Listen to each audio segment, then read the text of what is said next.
ela promove essa mudança. Aí a gente está esperando que mude de verdade. Aí vem os primeiros amistosos. O que pode agregar para a seleção brasileira jogar contra Estados Unidos e El Salvador? El Salvador, principalmente, né? Nem Estados Unidos, porque os Estados Unidos tá fora também. da Copa do Mundo. Os Estados Unidos foi o primeiro jogo do Mano. Aí o Pato fez um gol, o Neymar fez um gol. Tá tudo salvo na história do futebol brasileiro. O Pato e o Neymar. Porque ganhou 2-0 dos Estados Unidos, curiosamente o mesmo placar. Mês que vem, Pessoal, o que vai trazer de benefício ao futebol brasileiro jogar na Arábia Saudita, meu Deus do céu, com todo respeito à Arábia Saudita? E por que Brasil e Argentina tem que se enfrentar na Arábia Saudita? E aí volto na maldade do Mauro Naves no começo. Por que o Edu do Peru consegue fazer que o Peru jogue contra Holanda e Alemanha e o Edu do Brasil faz com que o Brasil jogue contra Estados Unidos e El Salvador? Nós não precisamos jogar contra o europeu? Faz 16 anos que não ganhamos um jogo contra o europeu. São 5 jogos seguidos que eles batem na gente e mandam a gente de volta para casa. 5 jogos seguidos, volto a repetir. França em 2006, Holanda em 2010, Alemanha em 2014, Holanda, porque 3 dias depois de perder de 7-1, perdeu de 3-0 da Holanda, na disputa do terceiro lugar, e agora a Bélgica em 2018. São 5 jogos em 16 anos, 5 derrotas. O que agrega e por que você não consegue fazer com que a seleção jogue? Ou aquele contrato que tinha lá atrás, o tal do Brasil World Tour. Tour mundial da seleção brasileira. Você faz se você, como se ele decidisse esses amistosos. Eu tô jogando a pimenta para ele responder. Ele é o representante de quem decide. Porque, gente, eu viajei e o Arnaldo foi junto, não sei se mais alguém, a Mauro Naves foi junto, e aí saiu a seleção brasileira inteira daqui em 2013, com o Filipão e com o Parreira. A seleção viajou do Brasil para Pequim, na China, para jogar com a Zâmbia. Não é jogar contra uma seleção africana, porque você tem Gana, você tem Camarões, você tem Camarões, você tem Nigéria, você tem seleções fortíssimas. O que significa jogar com a Zâmbia que não seja dinheiro no bolso de alguém? O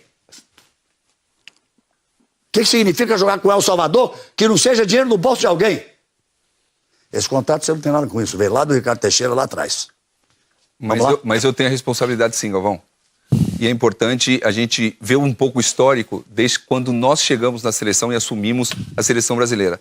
Se você pegar o histórico recente de amistosos, Alemanha, Inglaterra, Japão, Rússia na Rússia, bacana. Todos, Croácia, todo o conceito que nós temos de jogar contra as grandes seleções, os maiores enfrentamentos possíveis, continua. Só que hoje nós temos uma dificuldade muito maior que nós tínhamos antes da Copa do Mundo, né? Hoje, devido à Nations League, né, a Liga das Nações, hoje... Sim, devido à Liga das Nações, o número de seleções que está à disposição para amistosos diminuiu drasticamente. 1/3. Diminuiu para 1/3. 1/3. Vamos explicar para o telespectador. A Liga das Nações Europeias são grupos de 3. São 52 seleções. Em cada rodada que tem, jogam 2, um sobra. Isso. Por isso é que sobrou a Alemanha numa rodada para jogar contra o Peru, por isso que sobrou a Holanda numa rodada para jogar contra o Peru. Isso. Perfeito. Certo? E todo esse estudo, Galvão, das seleções que vão estar disponível nessa data, é feito o convite. Formalmente é feito o convite pela seleção brasileira para jogar com os principais adversários possíveis. E muitos não querem jogar contra a seleção brasileira. E muitos, como foi citado, porque o Edu do Peru consegue e tal. Eu sei disso. Eu só estou fazendo agora... Mas o Edu peruano é bom. Mas muitas vezes, Galvão, não é o Peru que escolheu a Holanda. Com todo respeito, é a Holanda que escolheu o Peru. E quando eu vou escolher alguma seleção, muitas dessas seleções, Galvão, não querem jogar com a seleção brasileira. Isso eu já entendi. A minha pergunta é outra. Agora, nesse momento. Se você puder responder. Não, claro que eu posso. Estou aqui para isso. Se você puder responder. Você e Tite que escolheram os Estados Unidos e El Salvador para jogar, ou foi o cara que é lá da Arábia, sócio do holandês, que é dono da empresa que faz o Brasil World Tour, que escolheu e te apresentou um cardápio? Ó, nós temos aqui, ó, Estados Unidos, El Salvador, Guatemala e Singapura. Nós estamos negociando esse jogo, Galvão, não foi agora. Nós estamos negociando esse jogo muito tempo atrás. E pós-Copa do Mundo, quando eu enxergo um pós-Copa do Mundo, eu tenho que ter alguns cuidados. Não dá para eu, pós-Copa do Mundo, tem que ser conservador, no meu conceito e no nosso conceito pós-Copa do Mundo. A primeira opção que surgiu, Estados Unidos, nos Estados Unidos, uma seleção que empatou recentemente com a França. Como é que surge isso? Isso é que eu queria saber. Os adversários? Como é que você diz? Primeiro assim, surgiu foi o Estado Unidos. Porque assim, essa Galvão, empresa que tem os direitos dos Jogos do Brasil que apresenta? Porque assim, eu pego o ranking da FIFA. Para mim, eu começo pelo ranking da FIFA. Eu vejo do primeiro os ranqueados. Se você pegar do primeiro ao 22º ranqueamento da FIFA, eles são compostos por europeus e sul-americanos. O 16º, há tempos atrás, há uma semana atrás, o 16º era o México. Então, como diminui drasticamente os adversários que nós vamos jogar contra, que são me sobra os sul-americanos. Sul-americanos eu vou ter a Copa América. Aí me aparece Estados Unidos, porque está vindo um país interessante, por isso que eu falei do conservador. Está numa renovação também. Está numa renovação, fez um bom resultado, etc e tal. Próximo jogo, junto com a comissão técnica, tivemos a estratégia de pegar uma seleção de menor porte. Era a retomada? De menor porte. Talvez, Galvão, não seja... A minha pergunta permanece.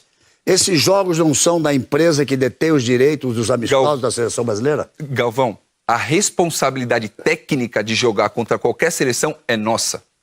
E não podemos fugir. Não segue uma orientação deles? Não sigo orientação Você nenhuma. pode dizer não. Eu posso dizer não, como Deixa eu colocar uma lista aqui. Coloca aquela lista para mim dos amistosos. O que me preocupa é a imagem. Do mesmo jeito que eu falei de camisa 10 da seleção brasileira, é a imagem do futebol brasileiro. Assim que essa empresa comprou os direitos da seleção, e você se lembra muito bem disso, Mauro, que nós estávamos lá, o Brasil jogou um jogo na União Soviética, a União Soviética já era Rússia, em Moscou, na Rússia, com 17 graus abaixo de zero, sem condição de jogar. E depois, dá uma olhada nisso aqui. 2009, Brasil contra a Estônia. Brasil contra Omã. 2010, Brasil contra Zimbábue. Brasil contra Tanzânia. 2011, Brasil contra Gabão. 2013, Brasil contra Zâmbia. Gente, que é isso? Isso é um crime com a história do futebol brasileiro. Me desculpe. É um crime com a história do futebol brasileiro. É um crime que os dirigentes cometeram com a história do futebol brasileiro. Com tudo que foi construído.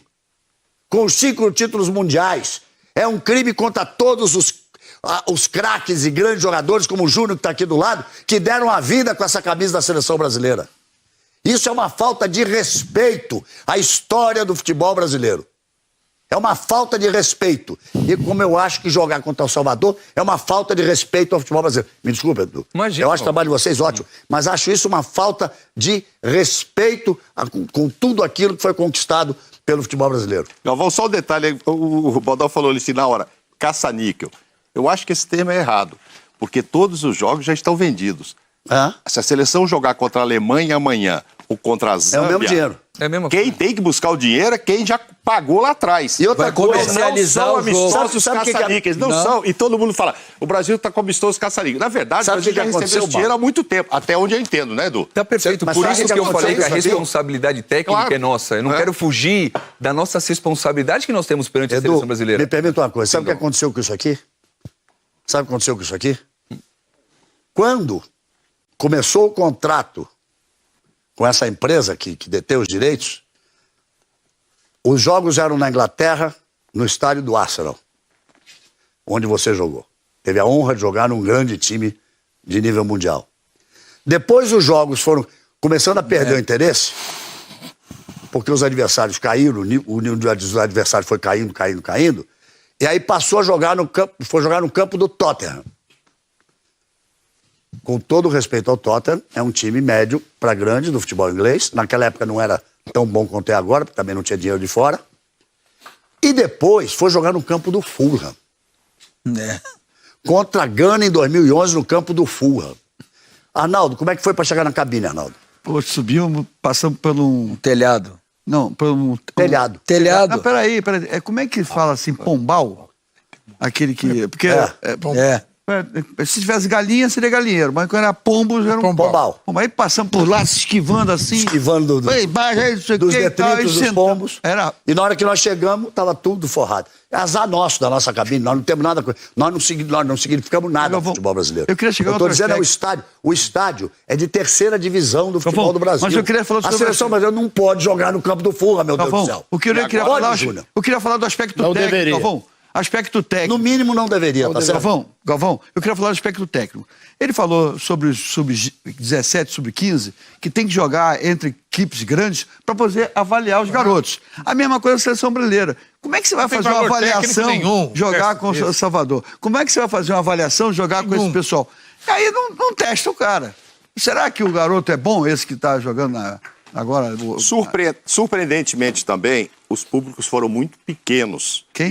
Agora, dos amistosos. Muito pequenos. Eu falo surpreendentemente porque quando vai jogar nos Estados Unidos, é coisa de... Até em Nova Jersey mesmo. Nova Jersey, 77 mil pessoas viram a estreia do Neymar em 2010, agora tinha 32. Estádio vazio também em Washington. Você acha que é reflexo da seleção que já foi sem moral para lá, o Brasil perdeu o prestígio, ou a seleção contava com mais brasileiros lá e o